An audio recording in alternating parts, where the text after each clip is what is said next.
Inter grâce à un doublé de cet homme le joueur de Lamine dama ko koy jox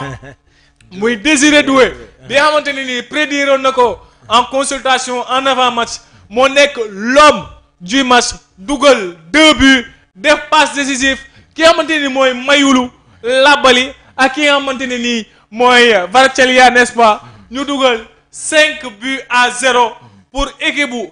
Paris Saint-Germain contre Inter existé wul Inter mi ngi doon dàkkantale meilleure défense de la Champions League tey jii seen défense dafa foiré rideau Maïgala parisien yi dañ ñoo fas commandé spaghetti pomme de terre ak omelette lekk ba heure bu leen neex ña ngay jubilé ñu ngi dem ci seen supporters première étoile Lamine du Paris Saint-Germain non mais vraiment c'est extraordinaire doon leen xaar final bu neex mais ce qui est sûr et certain mooy am nañ ko amuñu final bu équilibré waaye am nañ final bu spectaculaire ngeen wax ma ndax fàttaliku ngeen une finale boo xamante ne nii joué nañ ko 5 buts à 0 benn équipe door ko moromam je pense que c'est la première fois ci histoire u Ligue des Champions bu ma juumul ngeen rectifier ma en commentaire c'est vraiment extraordinaire nekkuñu Paris nekkuñu France nekkuñu Champs-Élysées ñu ngi fii ci Sénégal ñu ngi fii ci plateau M4 TV waaye amoon nañ envie dem Paris xool ne tey jii nii dañuy wax faral di wax ne Dakar ne dort pas mais Paris yow Lamine tey jii nii Paris ne dort pas. tey Paris na door pa tey comme ni nga ko waxee sànq boo demee Paris tey xam naa tey foo sànni mbaat dina takk dina fees dell parce que tamit football lii moo tax mu neex quoi parce que une équipe boo xam ne c'est la beauté du football une équipe boo xamante ni des années depuis sa création jëlul Ligue des Champions mu ñëw ba final tey Ligue des Champions def exploit door 5 buts à 0 ci loo xamante ni bu ñu xoolee histoire yaakaar naa pour benn équipe de c'est du jamais vu loolu nag loolu mooy la beauté du football ñu ngi ci kontaan bu baax parce que tey seetaan nañ comme ni nga ko waxee seetaan nañ benn opposition boo xamante ni opposition bu neex la parce que Paris Saint-Germain ñëw na wane li nga xamante ni moom mooy l'essentiel ci football loolu xamante ni loolu la bëggoon door waa ji 5 buts à 0 si ay boy yoo xamante ni des jeunes yoo xamante ni c'est la première fois ñu see finale Ligue des Champions ñëw tey wane seen bopp door waa ji 5 buts à 0 loolu tamit ci histoire football yaakaar naa musul fee am. mais Lamine nga wax léegi nii benn fait boo xamante ni ñu bëri seetluwuñu ko woon effectivement c'est vrai parce que boo xoolee ci ossature équipe bu Paris Saint-Germain bu ñu xoolee ci camp yi. Gianluigi Donnarumma lii mooy son première finale lii mooy première finale bu muy jouer sur plan Ligue des Champions nga ñëw dans l'axe central seul ki nga xamante ni mooy Marquinhos moo fi joué une finale en 2020 Pacho lii mooy première compétition am sax en Ligue des Champions première finale Luis kii nu mu tudd sax Nuno Mendes première finale Achraf Hakimi première finale João Neves Fabian Ruiz Vitinha première finale Désiré Doué première finale Ousmane Dembélé peut-être deuxième finale ndax joué na ko ak Barcelone su ma juumul en attaque nga am xamante ni mooy Désiré Doué première finale mu nekk une opposition contre des joueurs expérimentés ndax boo leen fàttala ko Acerbi Bastoni Nicolo Barella Calhanoglu Denzel Dumfries Akan Calhanoglu Leandro Martinez ñoom ñëpp c'est des joueurs yoo xam te nii mës neen jouer finale donc juste pour vous dire que tey jii nii dañ doon wax expérience contre jeunesse mais jeunesse bi moo ko gagné ci kaw. jeunesse gagné na face à l'expérience mais tamit comme ni mu ko waxee la jeunesse bu nga xamante ni moom la Paris Saint-Germain dañoo am jeunesse boo xamante ni footballistiquement dañoo baax ay joueurs yoo xamante ni tey si kaw ba si suuf ba si kaw Pacho dafa am taay nii rek mais xale bu ndaw la nga ñëw si milieu terrain bi tamit des jeunes yi nga xamante ni tamit c'est la première fois ñuy see finale Ligue des Champions mais nekkul ay jeunes rek nii dañoo nekk ay jeunes yoo xamante ni dañ leen booleek ak ay mag ku si mel ni Ousmane Dembélé waxoon naa ko sànq même bu nekkee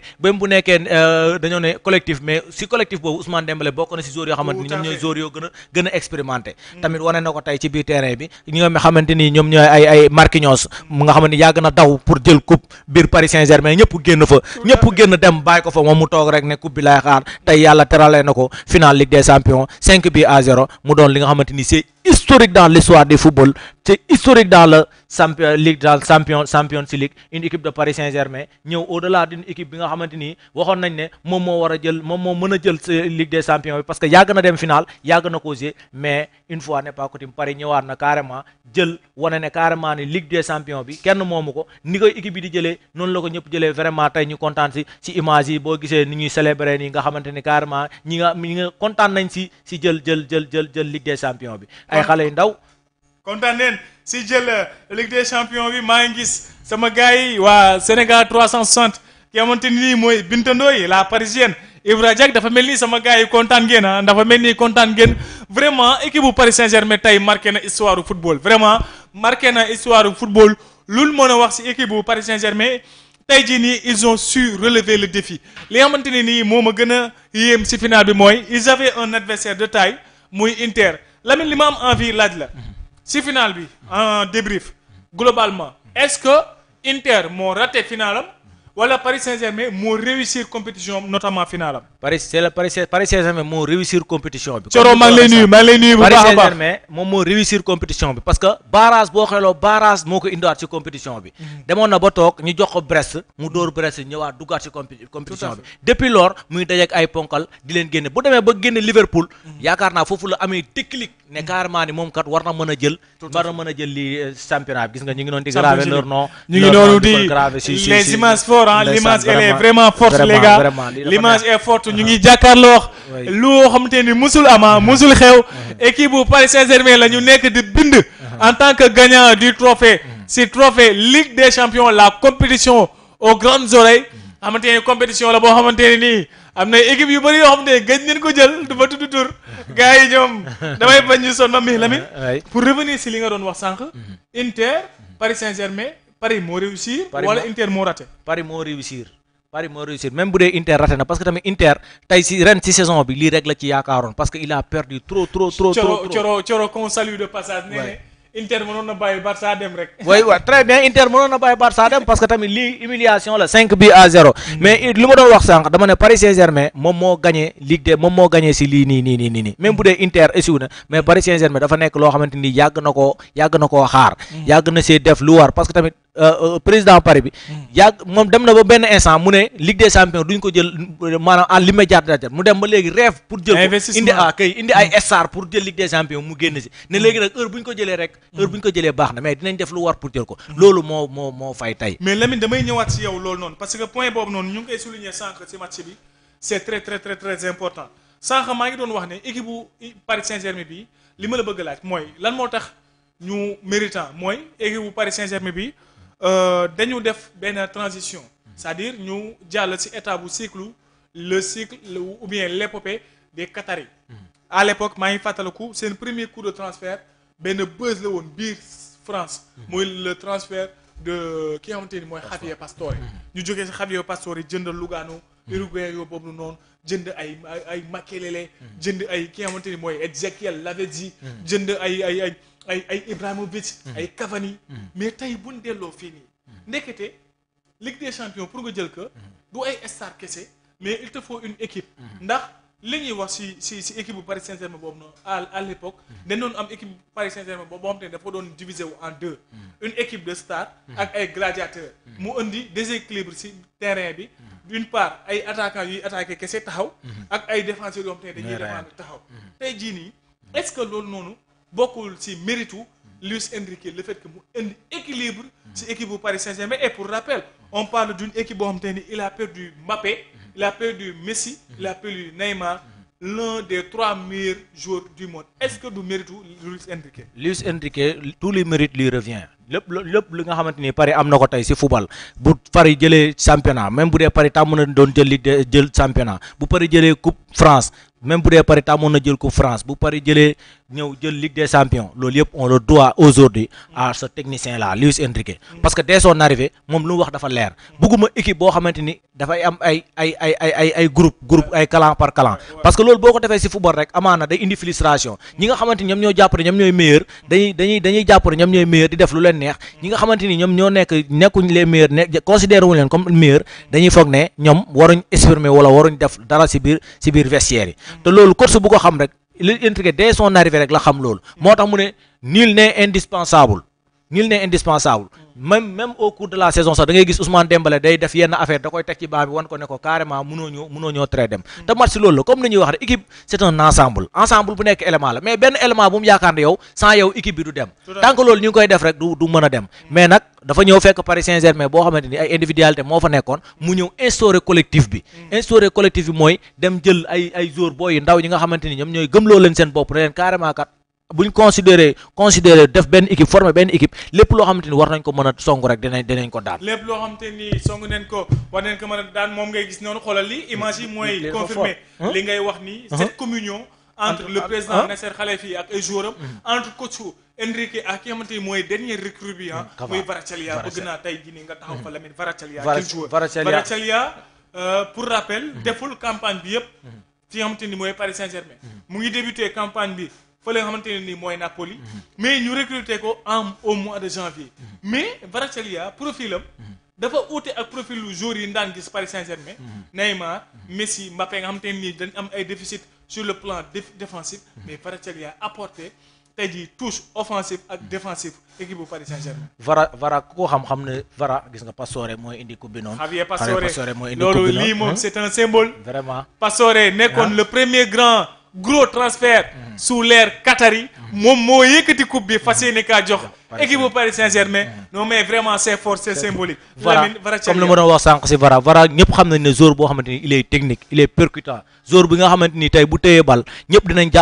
xam ne carrément kii téye bal bi ñi ku mun football la mu nekk Napoli def fa loo xamante ni lu extraordinaire la léegi nag rien que li Enrique gis ne carrément pallier pour le départ de Mbappé pour ma pallier ko départ absence bi foog ma indi benn joueur boo xamante ni même bu nekkut à la hauteur de Mbappé dina mën a combler yenn kii loolu moo tax mu dem jëli ko mu nekk joueur boo xamante ni tey comme li ñuy wax bëri na joueurs yi nga xamante ni ñu ngi football mais moom duñ ko wax souvent duñ ko tudd souvent parce que tamit duñ ko tudd souvent mais joueur bu extraordinaire la te li ngay war tey wane ne ko défensivement était présent offensivement tamit dafa taxawoon offensivement aussi dafa pare woon gis ngeen li ngeen di gis noonu mooy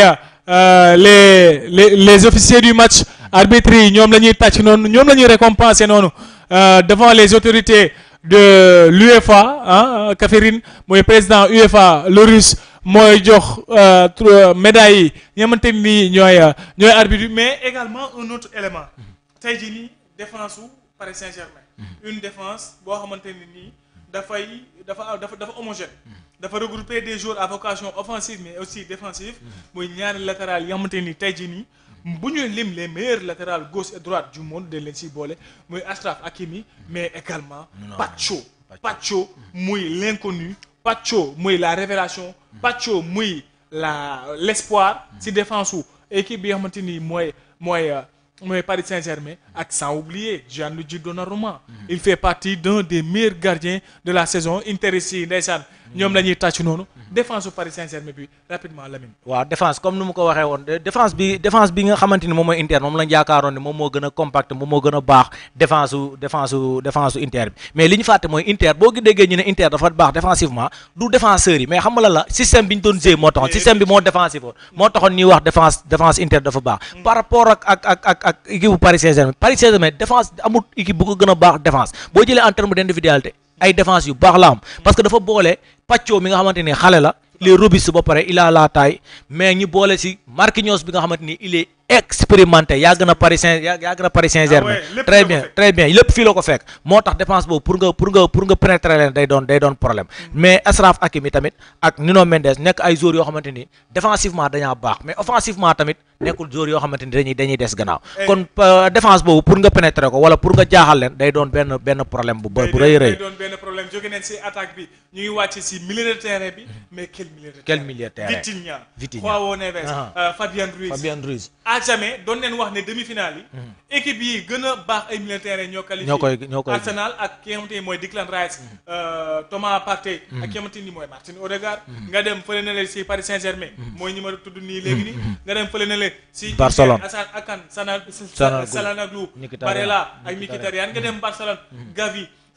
Pedri ak De Jong mais tey jii nii dafa mel ni suñu question tontu neen que nekkete meilleur milieu de terrain Europe bi mooy milieu de terrain Paris Saint-Germain Vitinha João Neves ak ki nga xamante ni mooy Fabian Ruiz. avec ces deux portugais João Neves ak Vitinha joueurs yoo xamante ni petit de taille mais grand de l'esprit ay boo yoo xam ne boo leen gisee si milieu terrain bi da ngay fàtte yenn joueurs yi nga xamante ni ñu ngi fi woon sa xel day dem si ñoom kon tey lii c'est la grande bonheur du coach comme ni ma ko waxee woon sànq moom mi dem Concorté Vitinha sax fi la ko fekk amaana mais dafa dem Concorté jël xoolee kii indi ko ba pare Ruben Dias bi nga xamante ni des coachs jaar nañ fi jaar di ko négliger di ko teg ci banc bi di ko ñamal ay quelques minutes ba ñu ne woon sax Ruben Dias dafay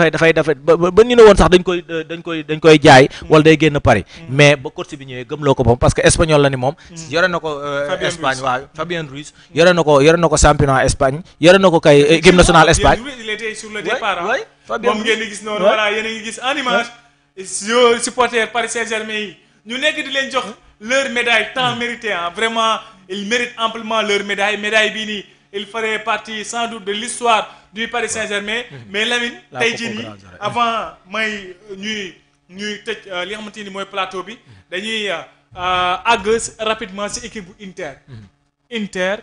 une saison boo xamante ne nii ils l'ont très bien entamé joué neen mais dañu raté rendez-vous bi ñu warul woon raté mus ñu am défaite mais défaite bi ñu am résumé na défaite bu ñu mën a am ci compétition. vraiment défaite bi moom défaite bu métti la quoi bu nekkoon Ligue des Champions 1-0 2-0 sax grawut mais 5-0 score boo xamante ni score bu métti la humiliation la par rapport ak Inter li ñu leen def tey mais tamit soo xoolee c'était prévisible parce que tamit une équipe de Inter boo xamante ni pour ñu am ay changement wala pour am ay kii problème la benn 11 la Inter am. maanaam Inter banc bi moom moo des pour mu am ay remplaçants yoo xamante ni kenn bu génnee keneen dugg rek dina mën a combler gap boobu loolu la Inter manqué tamit ñuy football ay compétition yu bari loolu moo waral tamit boo xoolee au finish ils ont tout perdu perdre nañ finale coupe Espagne coupe Italie perdre nañ championnat Italie Série A bi tey ñu ñëwaat perdre Ligue des champions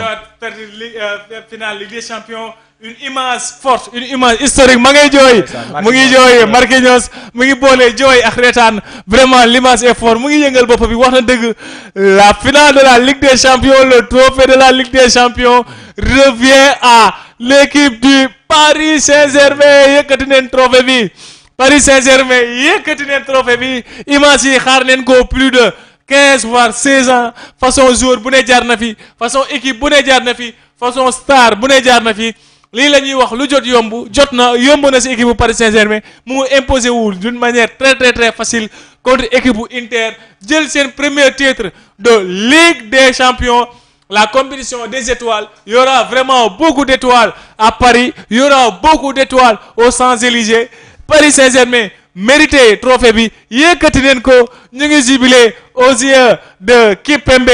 le maestro Achraf Hakimi le Marocain l'Africain yëkkati waa trophée bi Ousmane Dembélé ma nga sa ginnaaw daa neen ko kaañoo Catalan yi kaañoo neen ko supporter Marseille yi kaañoo neen ko mais on finit il est champion d'Europe et Gianluigi Donnarumma sans doute le meilleur gardien de la compétition ce fut beau c'est beau et ce sera très beau demain seen retour fële sa France fële sa Champs-Élysées kenn du ko raté Paris Saint-Germain champion d'Europe Nasser Al-Khelaifi yëkkati na Ligue des Champions bi la compétition aux grandes oreilles non vraiment Lamine image yi c'est beau. vraiment c'est beau image bi nga xamante ni tous les Français ñu ngi ko doon xaar ba vraiment mais tey la ko yàlla tuddoon comme ni nga ko waxee lu jot rek yomb le Paris Saint-Germain a gagné avec la manière 5-0 tey lii ku ko waxoon yenn Français yi ne leen tey da ngeen jël final avec la manière door 5-0 amaana tey duñ ko gëm mais lu jot rek yomb tey la ko yàlla dogal avec cette génération dorée de Vitinha avec cette génération dorée de Doué avec cette génération de Pacho des jeunes yoo xamante ni d'ici quelques années mën nañ continuer di faire le grand bonheur du Paris Saint-Germain des jeunes yoo xamante ni d'ici quelques années mën nañ hisser le football français par rapport à l'Europe par rapport au championnat français tamit. par rapport à l'Europe par rapport au championnat français ce qui est sûr et certain am nañ un grand contingent du côté de l'équipe de France Barcola Ousmane Dembélé Désiré Doué bi nga xamante ni la dernière fois moo nekkoon sa première sélection mais yow moom. tey dama lay utal émission spéciale Désiré Doué ndax tey xam naa ne ci plateau bi depuis 18 heures nga ma alerté ci Désiré Doué et tu as raison les images sont belles ñu ngi gis le président Nasser Al-Khelaifi ñu koy yëkkati diggatal boole ak coupe bi vraiment c'est mérité vraiment c'est vraiment mérité xaw ma supporter nag Marseille yi ñoom nan la ñuy gisee trophée bi mais ce qui est sûr et certain mooy ku yàgg seetaan football yow même boo si patewul Paris Saint-Germain sax da ngay am mbégte ndax ku xam Paris Saint-Germain xam ne den yàgg a topp si ginnaaw trophée bi xamante nii mooy la Ligue des Champions tey jii nii ñu ñëw agsi sur le rond-point agsi si li nga xamante nii mooy apothéose bi finalement ñu yëkkati li nga xamante ni mooy trophée bi ñu gis yeneen image yu fort ndeysaan ki nga xamante ni mooy Denzel Dumfries dem si supporter Inter yi di leen réconforter ñu ngay jooy yu métti ndax duma yee métti wax dëgg vraiment c'est la première fois qu'on assiste à ce scénario en finale de Ligue des Champions. Rappel du score 5-0 te état score bi mënoon na gën a diis sax que 5 buts yi xamante ni moom la Paris Saint-Germain làbbali équipe bi xamante ni mooy Inter ñu ngi gis contingent wu français yi xam naa ne ñoom seen retour moom si métro yeeg si avion yeeg si bus yi dina neex trop pour regagner la France ce qui est sûr et certain mooy suba incha allah Champs-Élysées yi foo sànni mbaxtu mu toj kenn du fa xaj vraiment dina neex a neex a neex a neex donc gars yi loolu la leen indiloon soirée spéciale Ligue des Champions nous sommes à 2 heures Lamine voire 3 heures de direct booba léegi nii ñu ngi leen di apporter li nga xamante ne nii moom la leen doon gunge si saison bi yëpp saison Ligue des Champions fii sur M4 TV mais balaa may tëj li nga xamante ni mooy séance de débriefing bi Lamine dama lay laaj une question boo xamante ne nii débat boo xamante ne nii dina ñëw dans les prochains jours le débat du Ballon d'Or s'est relancé mais à partir de tey dafa mel ni am nañ un candidat crédible muy Ousmane Dembélé. oui Ousmane Dembélé gars yi dañ doon wax comme bu jëlee Ligue des Champions bi vraiment il mérite na Ballon d'Or bi te loolu tamit ça se confirme davantage parce que tamit lim ay stade yi mu def tey yi mu def ren ci saison bi stade yoo xamante ni mérite na kat ñu jël Ballon d'Or bi ñu jox ko parce que tamit koo xamante ni moom mooy meilleur buteur meilleur joueur champion en France avec Paris Saint-Germain ñëwaat defaat exploit bu mel nii avec les jeunes. nekk seen ginnaaw pousser leen même bu nekkee final bi dugalut mais il a été décisif sur le but de Doué bu muy dugal noonu moom moo talonné bal bi jox Vitinha jox ko benn mu dóor mu dugg kon il a été décisif aujourd'hui encore une fois de plus donc course au Ballon d'Or bi même bu ñuy wax yeneen joueurs yeneen kii mérité nañ ko mais Ousmane Dembélé yaakaar naa il est le mieux placé aussi pour prendre sa Ballon d'Or. Le mieux placé pour jël Ligue des Ballon d'Or bi en tout cas ce qui est sûr et certain. Si jour yi di ñëw incha allah dinañ si gën a xam dara voire même si mois bii di ñëw information de taille bi mooy Paris Saint-Germain jël na li nga xamante ne nii mooy la Ligue des Champions imposé wu neen sur le score de 5-0 gars yi 5-0 la ñu doon équipe yi nga xamante ne nii mooy Inter remporter leur première titre de Ligue des Champions xam ngeen ne super coupe dafay am donc super coupe bi ce sera Paris Saint-Germain contre équipe bi xamante ni mooy Tottenham également Paris Saint-Germain validé na son ticket pour la coupe du monde des clubs bi xamante ni mooy am justement Lamine coupe du monde des clubs mooy suñu prochain rendez-vous. mooy suñu rendez-vous bi nga xamante ni moom moo si topp et les grands rendez-vous xam ngeen ne c'est sur M4 TV c'est avec Papa c'est avec Lamine c'est avec Elimane c'est avec Ibou c'est avec Ella c'est avec toute mon équipe bu leen ko raté notez le grand rendez-vous sur M4 TV. Match entre compétition bi nga xamante ni mooy coupe du monde des clubs mais bu leen fàtte également on va se donner rendez-vous ici en Lamine pour le match entre le Sénégal et l'Angleterre le 10 juin comme ni ma ko defee ak sama waa ji neex na du ma ko bàyyi fii leen koy continuer rendez-vous le 10 juin pour match Sénégal contre Angleterre sur M4 TV ñu def plateau spécial waxtaanee